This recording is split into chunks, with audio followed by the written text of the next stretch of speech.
let us start the functional aspect of language. Before that, let us see what is a language. So, language is a complex and multifaceted system of communication that humans use to convey meaning through words, sounds, and symbols. It is a fundamental tool for expressing thoughts, emotions, and ideas, and it serves several key functions in different situations. Now, what is a language? So, language is a medium, right?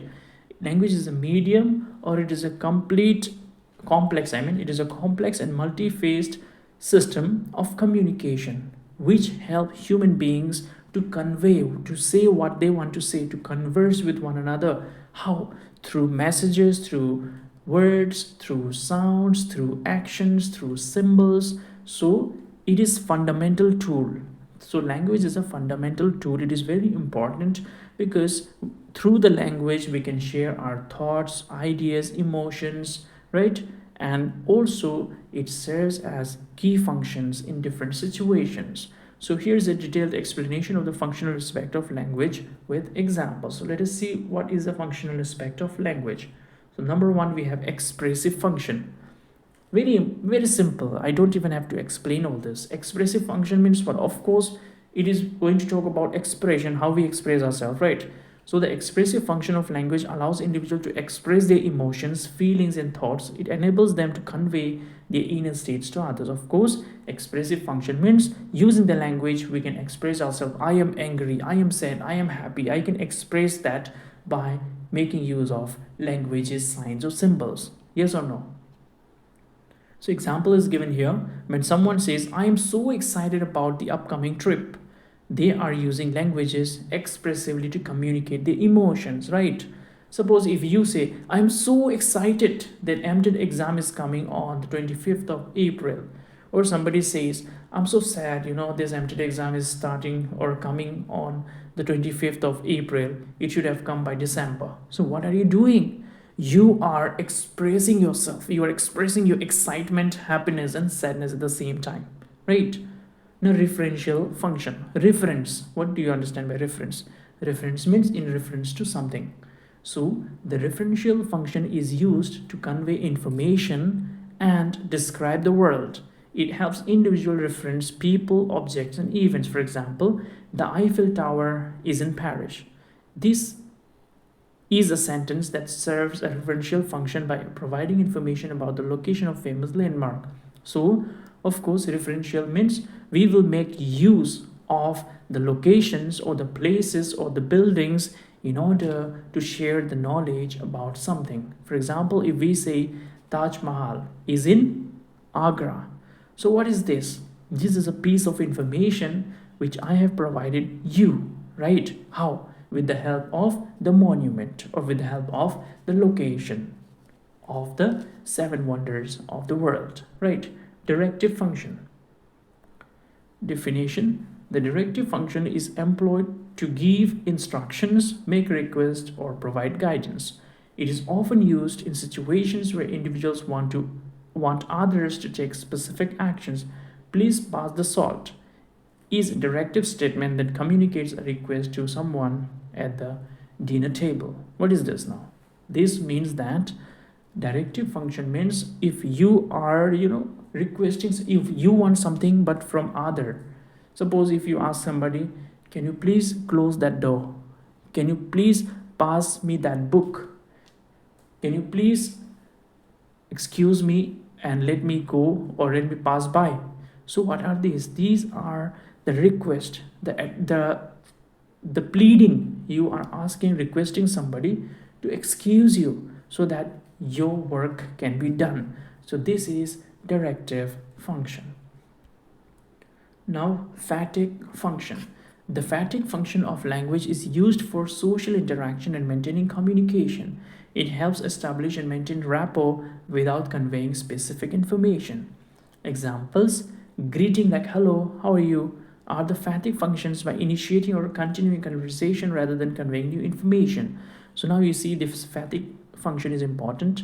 So Phatic function means you are talking to somebody but you do not reveal anything about yourself. Suppose if you are, on the way to morning walk, you're doing morning walk, the way you meet somebody, then you are saying, hey, hello, good morning, how are you? So these things are what? These things are phatic function of the language, where you are not asking for any information, but you are just saying hi, bye, right? Metalinguistic functions. The metalinguistic functions involves using languages to talk about language. It is often used for clarification, explanation, or discussing language itself. Example, when a teacher explains the meaning of a word or discuss grammar rules with students, they are using metalinguistically. They are using language metalinguistically. So now I am using language metalinguistically because I am teaching you language only, right? And I am also using a language, and you are also using a language to understand the language, right? So that is called metalinguistic function. Aesthetic function. The aesthetic function focuses on the artistic or aesthetic qualities of language. It is often used in poetry, literature, and other forms of creative expression. Examples in poetry, metaphors, similes, and figurative language serves the aesthetic functions by enhancing the beauty and depth of the text. Now, see, aesthetic value. Language also has got aesthetic value, which means it beautifies the poems. You have seen different type of poems, right? How the learners, how the poets, they write the poem. It is so interesting. It is so, emotional sometimes, so romantic sometimes, so rhyming, so, so much figurative, or so much soothing that you enjoy reading the poem to the fullest, right? So this is the beauty or the aesthetic value the language has on the poems or the piece of art, right? Cognitive function. What is the cognitive function of language? The cognitive function of language involves organizing thoughts and reasoning. It aids in problem solving, decision making, and critical thinking. For example, in mathematics, when a student explains the steps to solve a complex problem using mathematical language and reasoning, they are utilizing language for cognitive purposes. This is very simple.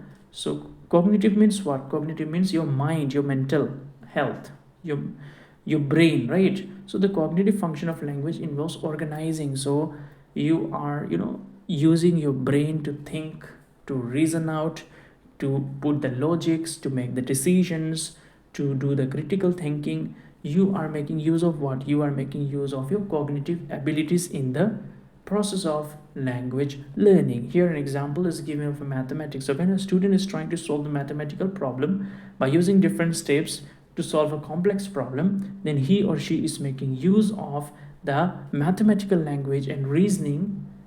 They are, utilizing the cognitive ability they have, right? Second one is, another one even, is conative function. Conative is what? The conative function is all about using language to influence or persuade others. It is often seen in advertisement, speeches, and persuasive writing. Now you see, conative means, always remember, the AMLAs, the ministers, what do? They give speeches, right? They give speeches how?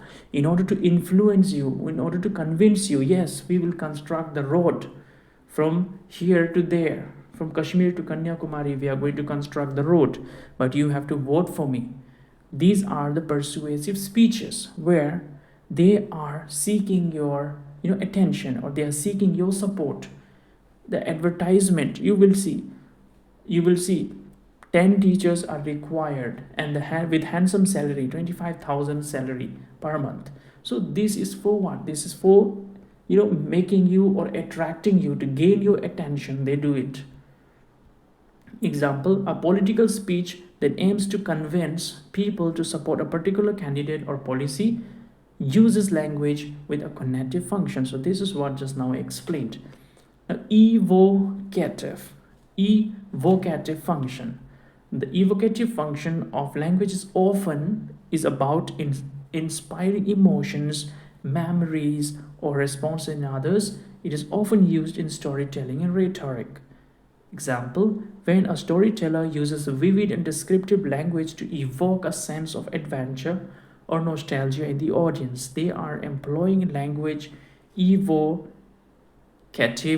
understanding the multifaceted nature of language and its various functions is crucial for effective communication and expression.